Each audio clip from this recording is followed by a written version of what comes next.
and welcome back to our channel. I am here with Dennis. Dennis is a doll collector and a wig maker, and he does a lot of wonderful things. But Dennis, what is the reason that brought you to Colorado, first of all? I am the wig and makeup designer at Colorado Shakespeare Festival this summer.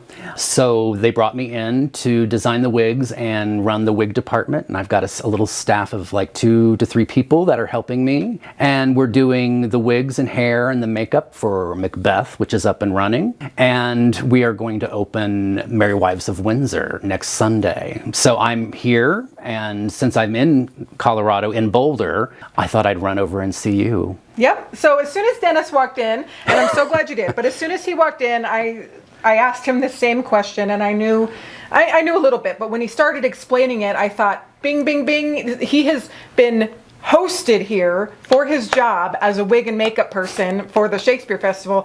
I thought, this guy is very talented, very talented. And then I saw his doll Instagram and we got to talking. And part of what we got to talking about was I wanted to know if he could make a wig for Ellowyne. Oh. So here's what happened. And I love this. Dennis, you said on Facebook this was the gayest thing you've done in a really long time. This is the gayest thing, and I was doing it in June, Gay Pride Month. Right. With my Gay Pride shoes. Perfect. But yes, you graciously gave me this doll and challenged me with making a doll wig. Now, I've been made doll wigs before. I had my size Barbie, the 3-foot-tall Barbie. I made wigs for her, and I had a Christian Velvet that had gone through hell. Oh. And so, but Christian Velvet was the smallest head I've ever done. So this was a little challenging because her head is a little bit smaller too. But I make wigs for a living, and I teach my students at Webster University in St. Louis, where I teach. I'm here on loan from them for the summer. I am the head of the wig and makeup program, and I teach my students how to wig for theater. But what led me to wigging for theater was dolls themselves. I've been playing with dolls for a million years. As a child, as a little boy, I wasn't supposed to have dolls, but I found them and got them anyway. And I was very, very interested in the hairstyling aspect of dolls. So I was very much into styling the doll's hair. I liked the clothes, I liked everything else about the dolls, but I was focused on the hairstyling, and that was the little theater wig maker in me coming out, but I didn't know what that was for quite a while. So I made this Ellowyne doll, and I made her sort of the same way I make dolls for actors, for people. She's all hand-tied. I spent about 25 hours making her, and this is my first one. It's very much a prototype, and I learned a lot making this doll wig because it was a different scale and the cap was a little bit different. But yeah, same principles that I teach my students in theater, making it just for a very small little doll. I think it's fabulous. And so I'm very excited that Dennis is here. We are going to do an interview with Dennis. I think it's wonderful to meet people in the community so that the wonderful people around the world, we can all connect with each other and realize just how similar and different a lot of our stories are, but we can appreciate those stories. So absolutely. This is wonderful. And so when you're on loan from Webster University, do you like going to other parts of the world or have you traveled internationally? I have not traveled internationally, but I did wig a big opera in China, in Beijing last fall virtually. I wasn't able to leave, but they really wanted me to design the opera, so we hired an associate from New York City to go and sort of be there. And so we did a lot of things by video and by web page and pictures and virtual, and so I designed the wigs and then pictures, and there's like a staff of 11 wig people from China there doing all of the work, and then they are, I think, 11 hours ahead of me, and so every morning at 9 a.m. and every evening at 9 at night, I'm in my pajamas, but I'm online with China, and we're figuring out how to do this opera that had over 100 wigs in it. Oh my gosh. So that sounds like an incredible experience. It was an incredible experience, because I didn't think I was going to be able to take the job, but then we figured out a way for me to do it virtually. So it was an opera about Mozart, a rock opera. So it was a lot of rock and roll 18th century hairstyles and sort of makeup, and had kind of an 80s vibe at times. And it was big, it was a lot. And I worked on that for a couple of months because it took a while. And I had a great assistant who I've never been in the same room with. Oh my God. Well, we understand that though, being virtually, Absolutely. so many of our good customers and friends we've never seen in real life. Some of them I don't even know what they look like. They use emojis for their screens. But we're living in an age where we can do those. We can do that. And I think, COVID, one small good thing that came out of that is that we learned that we can exist virtually and through the beauty of the internet. So that's what I got out of that. Yeah, and it is real life. It is real life. But I'm glad that Dennis is here in real life, that we can actually chat in person. So yes. You have a very busy career. You're doing hair and makeup as a career. How long have you been in the wig industry? I started out as a costume designer. I went to school I got my degree in costume design, and I was sort of on a costume design path. But as a costume designer, I often had to wig my own shows because in the smaller venues and when you're kind of doing it on a smaller budget, you have to kind of wig and figure out the hairstyles for yourself. And I realized I started to like the hairstyling and the wigging aspect, which is sort of tied to dolls, because it's sort of like people can, in theater, it's sort of like you're playing with dolls only and you're telling stories, but it's as for an audience. It's a little different, but they're very, like cousins almost, in the theater and doll playing. So I was doing that, and I graduated college in like 1988, and around 1995, I got the opportunity to do an apprenticeship in wig making at Los Angeles Opera. Oh, wow. So I packed up and went to LA. I'd never been to LA. I packed up, went to LA for a couple of months and learned from a very talented wig maker there who taught me how to build wigs from scratch, taught me how to tie the hair, taught me everything I needed to know, and I had a job lined up before I even finished the internship. Way to go. Yes. Oh my gosh. So I've been wigging professionally for almost 30 years. Wow. 29 years. So this is your passion, one of your Yes. And I have been a doll collector throughout my whole life, like sort of the secret doll hair guy when I was a child. And then it seemed like a natural continuation to go into theater and to go into wigs. But I always sort of had dolls on the brain, I guess you could say. I had a big doll collection in the 90s. I had a doll hallway. My roommate at the time was collecting dolls as well. I focused mostly on Barbie and celebrity dolls, and there was no internet yet. So I was getting them sort of clandestine through a couple of different stores. There was a store in Tacoma, Washington. I was living in Seattle at the time. There was a store called Jones Rainbow Doll World. And we used to love to go to the Jones Rainbow Doll World. Rainbow Doll World. Yeah, it's Jones Rainbow Doll World. That sounds like a very fun store. It was a very fun store, and I picked up a lot of celebrity things and Barbie things from there, and she introduced me to Jean, the Jean doll series, and I had Jeans for a while, and then I had to move, and I couldn't take the collection with me, so I sold the collection, and I sort of felt like I'd kind of grown out of the doll thing. And then, so I didn't have dolls for a while, but then I started missing having a doll. Yeah. So I started collecting, but I'm like, I'm just going to have one doll, and then I'm going to have two dolls. And so I kind of built the collection back up, and it was more, the collection before was more keep it in the box kind of thing, and it was like a badge, a hallway of honor, but I realized I liked playing with it, and I still was playing with the hair and stuff. Yeah. So we love that. Yeah. With our brand and with a lot of the work we do with Robert Tonner, Robert wants you to take them out of the box. He wants you to play with them. He wants you to take the clothes off. He wants you to do whatever you want to the hair. Yes. It's hard as collectors, especially when we spend a few $100s, we think, but man, it's so much more fun that way. It is, and for a while there, if I had the money, I'd buy two. Oh, yeah, one to play with, and then one to keep in the box in the hallway. And so I've gone back and forth with my little doll ideology and my doll world. And then I sort of got into really styling and making the clothes. So I ended up getting, about 5-6 years ago, I really liked the redheaded 75th anniversary of Wizard of Oz Glinda doll. And she was 18 inches, and I love the scale of 18 inches because it's easier to sew for and design for than an 11.5 or a 12-inch doll. And even a 16-inch doll can be kind of tough. So I like the 18-inch style of the 18-inch dolls. And I started designing and building, and then doll photography was sort of becoming a thing on Instagram. Instagram, I think, was still kind of new when this was going on. It had probably been around a while, but I discovered doll photography on Instagram. And I also discovered the Face app. And so I like to tell, being in theater, large actor dolls kind of thing, I like to figure out how to tell a story in one picture. So I use this 18-inch doll, would find clothes or make clothes, and then figure out a background. And I realized with the Face app, you can change the facial expressions. You can face up, and change the makeup and stuff. And it's all AI. Now we didn't really have a vocabulary of AI when I was starting this, I don't think. But now AI is all the rage.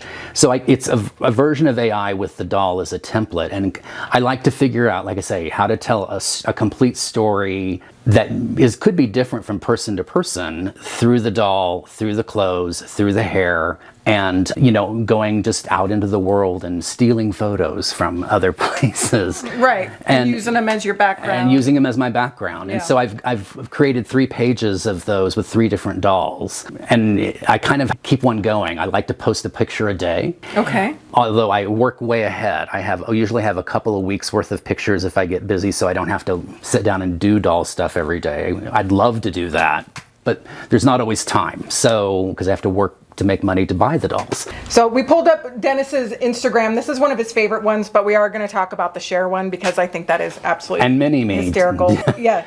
But your bio says you're a big hairy man with a big gray beard who sews, finds clothes for my 18-inch dolls. I create doll portraits with background help from Face app. So that is super fun. And we'll scroll through this on the screen so you can see a lot more of the pictures that Dennis does and all of the fun stuff that he creates with Instagram. I think Instagram is a wonderful community, and I'm glad to see that you have a lot of pictures. They want us to create reels and videos all the time, but I like pictures. There's over 500 of these, and there's 365 of the mini-me with the doll with the beard. A year, 365 exactly. And I'm probably about 40 on share. So your other account, which has 65 followers, I believe it does deserve more, is Share in a Walmart Parking Lot. So as you can see, we have Dennis's Share doll, and she is depicted in all kinds of outfits that you have found and thrifted and put her in different backgrounds, all in a Walmart parking lot. So why Share and why a Walmart parking lot? Well, it took me a while to figure out what my next muse was. This is my 3rd doll, my 3rd Instagram page. And I wanted to do something that no one's ever done. I have no idea if Share has ever shopped in a Walmart at all, but I wanted a background that I could find plenty of content for. I wanted something that was very American. I wanted something unusual and something kind of whimsical and funny. Because, Share in a Walmart parking lot is it's probably never going to happen. Yes. And if Share, call me if you are stranded in a Walmart parking lot. I'll come get you. But I just felt like, why not? And to make something kind of whimsical and tell stories in a Walmart parking lot with a celebrity and to see what happens. And I didn't know what I was doing when I started it. I didn't have a game plan. I just sort of let it evolve and let the doll clothes, the doll pose, the backgrounds I'm finding, let it tell a story itself. And and there are people that live in Walmart parking lot. Right. And I wanted to salute them. I didn't want to judge them, so I felt like kind of bring a bunch of things together and kind of see what happens visually with stories, and you get to make up the story. I'm giving you all the ingredients to the cake and in the picture, and then you can make up your own story from what I'm telling you and what the information I'm giving you. Yeah. And that's the theater in me, and I love it. It's very fulfilling. I amuse myself. I might not be amusing very many other people, but it amuses me. It's for you. And it's for me, and if other people enjoy it, then that's all the better. Yeah. And that's why it's really important and why we do collector interviews too. I love to interview people from all walks of life that collect all different types of dolls and do all different kinds of things, because doll collectors, we're all united in the fact that we all love dolls. We do. But then we all start in different places. So let's rewind and talk about the start. What was it like for you to be a boy growing up and feeling that pull towards dolls? Do you remember the first times that you wanted dolls, or what was that like for you? I had this overwhelming need. It was like a need to play with dolls. And it sort of started playing with my cousin Angel. Her name is Angel. We're still very close. She had dolls, I didn't. Right. I was very jealous. So going over to her house, the premise was I was going over to play with her brother, who was older, but I was really going over to play with her dolls. And so she had dolls and I wanted them. And I remember she had the Linda Carter Wonder Woman Mego doll. Oh, yeah. I wanted that doll so bad. I stole it from her. She knows. Yeah. I confessed. I replaced the dolls that I stole from her. And then, I would play with Linda Carter's hair and, cut it in shorter styles. And so she started off, like Marlo Thomas, and she ended up with Liza Minnelli. Yeah. She got shorter hair. And then eventually there's no hair to cut or play with. And then I'm like, I need another doll. I need another doll. So first I started saving my lunch money and not eat. And then I would go and use that lunch money to secretly buy a doll and hide it in my beanbag chair. Which I wish you didn't have to hide it in your beanbag chair. I do, and this is why we put it out there, because I know a lot of young boys are watching this, and other people feel it. When you're young and you're feeling that, and you think you're the only one. I did think I was the only one.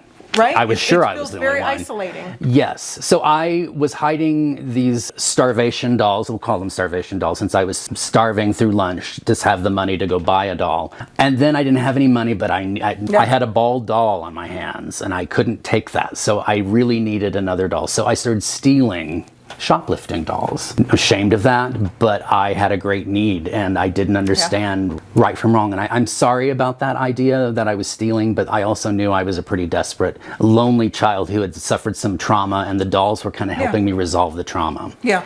So, and then again, I'd steal the doll, beanbag chair, hide it, cut the hair. I'm becoming a little wig maker. And then I realized I didn't need to steal the whole doll. I only needed to steal the head. Because I had a body, the bodies were good, but I had these little bald heads, bald Barbie doll heads. So I realized I could just take my little seam ripper, go into the store, cut the window of the doll box. Oh, no. With the seam ripper, reach in and grab the head off the doll and put it in my pocket. It was a lot easier to steal the Barbie doll heads.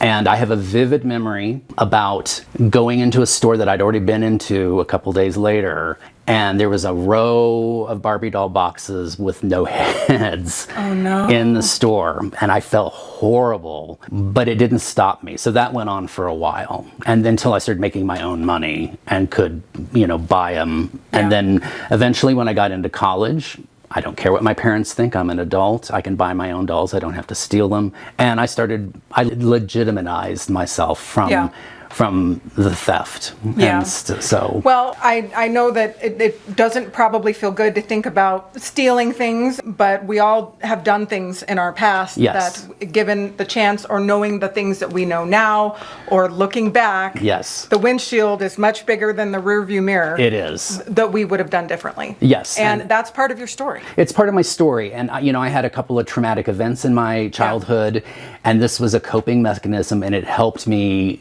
not feel so desperate and not feel like I wanted to do dangerous things. Absolutely. So the dolls saved my life. The dolls saved your life, and that is very profound. And so when we think of what we do in desperation and what we could do, there's a lot of things. And so I don't blame you for doing that at all. Well, I wish things had been differently. Absolutely, absolutely. But I totally understand. Thank you. How you would get to there, and I'm just so glad that you used the dolls and did that instead of whatever else it could have been. Because absolutely. Do you think about those other boys that are out there? Oh, absolutely. And I didn't know that I thought I was the only one. I didn't know there were other ones like me. And now I've met a lot of grown-up versions of me in the doll community. And, they found solace in their own ways and find enjoyment and a little bit of therapy with their dolls. Yeah. And, I salute all of them. Yeah. Yeah. I do too. And men in doll collecting, gay and straight, have been such a huge part of my life. From, first of all, gay men especially, are fabulous hairdressers, by the way. We try. Mine is wonderful. But so many gay men have been a huge part of my doll collecting journey, from Robert Tonner to Christopher to you, to all the doll makers, all the people, and none of them that I have met had an easy childhood with loving dolls. Exactly. None of them. And so I hope by on our channel and by putting out the content we do, I know all children aren't going to get the support at home that we wish they could have. Yes. But at least if they're seeing it somewhere else, they know there's something or someone on the other side. Yes, and I'd like to think that things are better now than they were when I was a child. But you know, Friends, the TV show Friends, there's an episode of Friends where one of the characters' little boys wanted a doll, and you know, there was this whole storyline about the little boy who wanted to play with the dolls and dad not wanting that. And that's, you know, a couple decades ago, but still it's still there. And it's like re-traumatizing in a way, even though it's a comedy and we're laughing, but I don't necessarily laugh at things like that anymore or ever, because, you know, there's still a little bit of trauma. Well, I don't think a gay man wrote that episode. Obviously you would not. not be making light. There's just certain things about all of us and our own traumas. Everyone has something. Yes. That there's in no way it could be a joke. No. So not for everyone. By doing what you're doing and putting it out on the internet and creating your pages and being open. This is why we have Pride. This is why we do it, because it means I survived my childhood. Yes. And now I have the guts to go out there and be who I am. Exactly. And that's not easy. Not everyone is able to do that. I am able to do that. I fully embrace. I don't have any secrets anymore. You know, so it's a wonderful feeling, but it took a long way to get there. A long time to get there. And now you're here, and your career has blossomed into what was a lot of trauma and heartache, and now you're living what for you is a career. It seems like it's like a dream in a lot of ways. It is. And you know, I lived and worked in theater in Seattle for 30 years, and then I had the opportunity to teach, and I'd always dreamed of being a teacher. That was a part of my fantasy world too, was, you know, sometimes my doll was a teacher. And so I love giving back. I love my students. I love being able to teach them and see them flourish and go out into the world and make money and make this their career. Isn't that fun? Yeah, so I love the giving back part of teaching. I'm not going to be rich doing it, but I'm rich inside. I'm rich here and I'm rich here from doing that. And you know, everyone has a story. I think everyone in theater has a story. Oh, for sure. Yes. Theater majors are my favorite. Dennis, do you have any dolls in your current collection that have a special meaning to you because of your childhood experiences that are meaningful now? This sort of goes back to some of the things we've already talked about. There is a character that shall remain nameless who has a long white beard in, I believe it's Harry Potter. I don't watch Harry Potter, but I did notice that there is a doll of this character with the long white beard, and he wears glasses that are kind of round. He's got white hair, although he has very long white hair. So I got that doll. I actually got 3 of those dolls. And I cut the beard into different lengths, and I gave him a haircut like mine. And so he sort of became the mini-me. So one of my Instagram pages, my second doll muse, was this mini-me. And he's very flirty, he's very frisky, and he gets to go all over the world and have adventures in different clothes. He's the same size as Ken, thank God, because, you know, we'd be sewing for little bitty doll clothes. But the mini-me is my second page. I did about 500 portraits of mini-me doing very gay things, or not so gay things, not gay necessarily every portrait, but he is sort of like a gay iconish, and he gets to do all the things that I want to do or haven't done, and some things that I have done.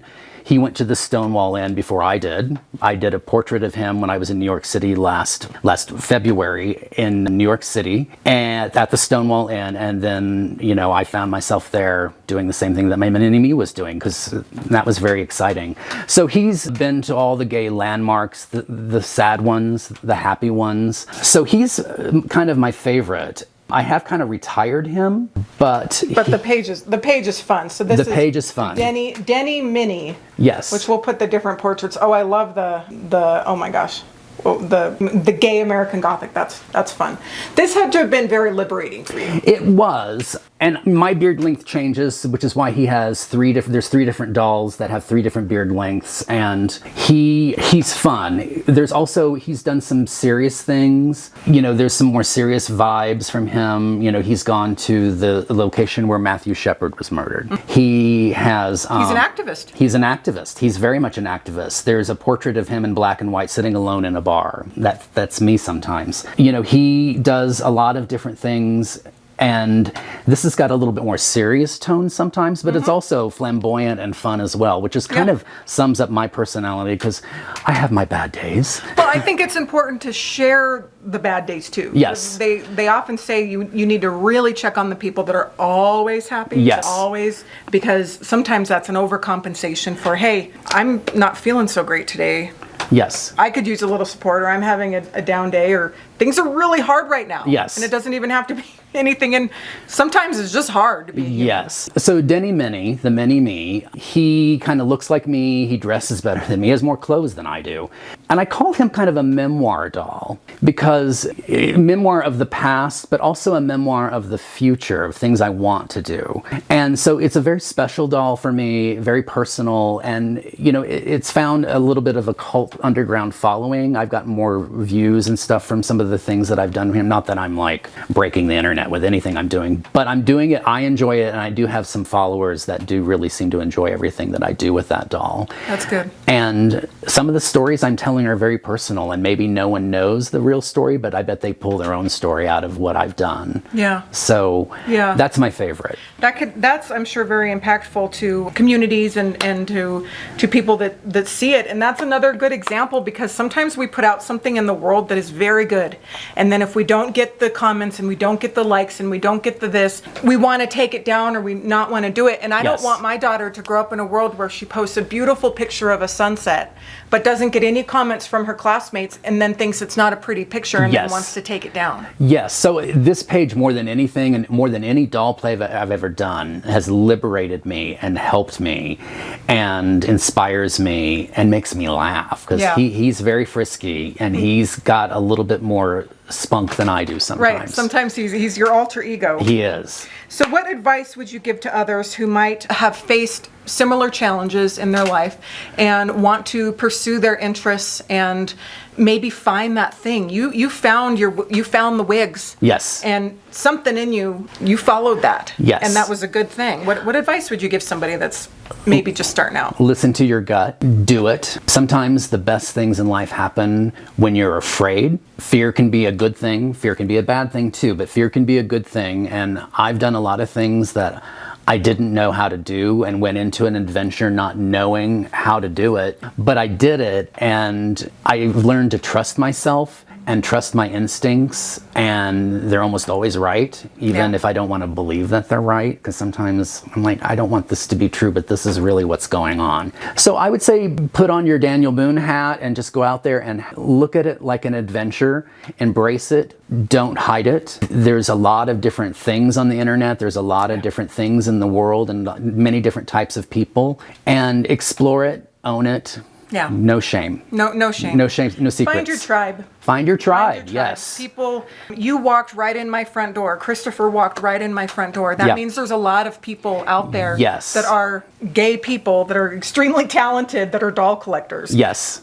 Even right here in Denver. Yes. And across the world. That's the thing, is you are everywhere. Yes. And the minute I got hired to come work at Colorado Shakespeare Festival this summer, I knew immediately I had to come to the store. Yeah. Oh, I knew immediately, because I'd been watching. I haven't seen them all. I still haven't seen them all, but I've seen a lot of them. And while I was making the doll wig for our friend, I was listening and watching your stories, you and Christopher online, and it inspired me again. So this was meant to be. This was meant to be. And I hope in the future we can get together with Dennis to maybe do a tutorial on wig making. Yes. I know this took 25 hours, but we might be able to pare it down into a master class or something. But there's a lot. Makeup, all kinds of fun things. Yeah, so, absolutely. Hopefully. But this was so fun. This was really nice. This is the highlight. And I've had a great time working for the Shakespeare Festival, but this is the highlight of the trip. I knew, like I said, I knew the minute they hired me, I was going to come here, and it was just like a pull. It was being pulled to come to Denver. Like a vortex. Exactly. Just like sucked you right in like a tractor beam. Yep. I love that. Yep. All right, well, we're going to put Dennis's Instagram handles in the description of this video so you can follow him on all 3 of his pages if you like. And now we're going to go talk more about wig making. But, you know, it's a little late, but happy Pride. And just July 1st. it's just, well, we're filming this on July 1st. It'll be out first week of July, but we celebrate Pride all year long here. Well, yeah, I've got on the Pride shoes. Yeah. I celebrate Pride all the time. All the time. Yes. All right, thank you so much for tuning in, Dennis. Thanks for the interview. Bye. Bye.